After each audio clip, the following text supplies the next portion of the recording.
रवि पेशे से एक आर्किटेक्ट था। आर्किटेक्चर का काफ़ी शौक था उसे। 24 साल की उम्र से वो अपने आर्किटेक्ट के फील्ड में काफ़ी मशहूर और नामचीन रहा था। रवि बड़े बड़े प्रोजेक्ट्स लेता था, जैसे कोई बड़ी हवेली या राजमहल का, और बड़े बड़े बंगलोज, करोड़पतियों के घर बनाना। ऐसा ही एक दिन रवि को एक बड़ी पुरानी हवेली का कॉन्ट्रैक्ट मिला। 1930 का टाइम था। रवि अपना सामान पैक करके उस हवेली के लिए निकल पड़ा। उस हवेली का नाम था आराम विला। लोग कहते थे कि उस हवेली में सिर्फ एक ही चीज़ अजीब है, सीढ़ियाँ। वो सीढ़ियाँ जो कभी 12 से ज़्यादा नहीं होती।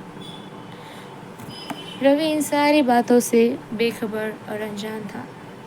लोगों की बातें कौन सुने, ये सारे ख्याल रखने वाला वो जवान सबकी बातों को इग्नोर करके उस घर में गया।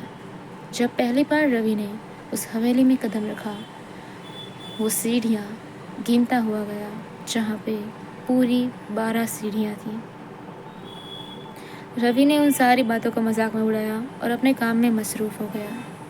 अगली सुबह जब रवि की आँख खुली तो वो घर से बाहर आ रहा था।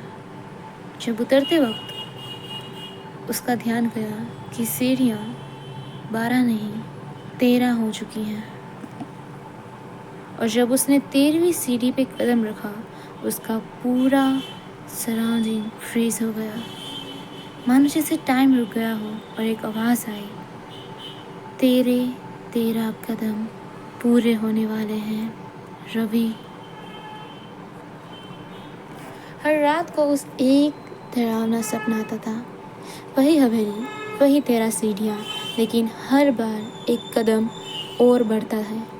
14, 15, 16, और अब उसका सपने में 27वीं सीढ़ियाँ आ चुकी थी।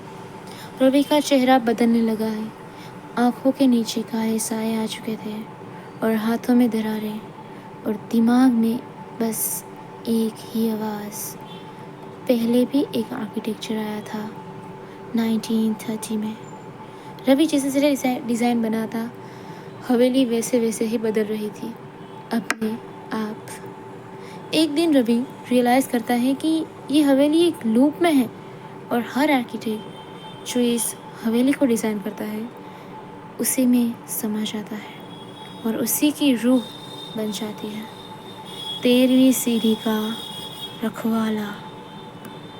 अब रवि के पास सिर्फ 2 रास्ते थे, या तो वो डिज़ाइन कंप्लीट करके 13वीं सीढ़ी में समा जाए, और या फिर डिज़ाइन यहीं छोड़ के भाग जाए। लेकिन फिर सपने में सीढ़ियाँ आती ही रहेगी ज़िंदगी भर।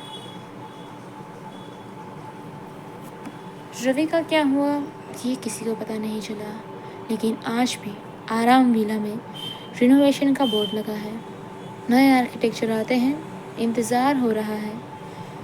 क्या आप कदम रखेंगे उस 13वीं सीढ़ी पे?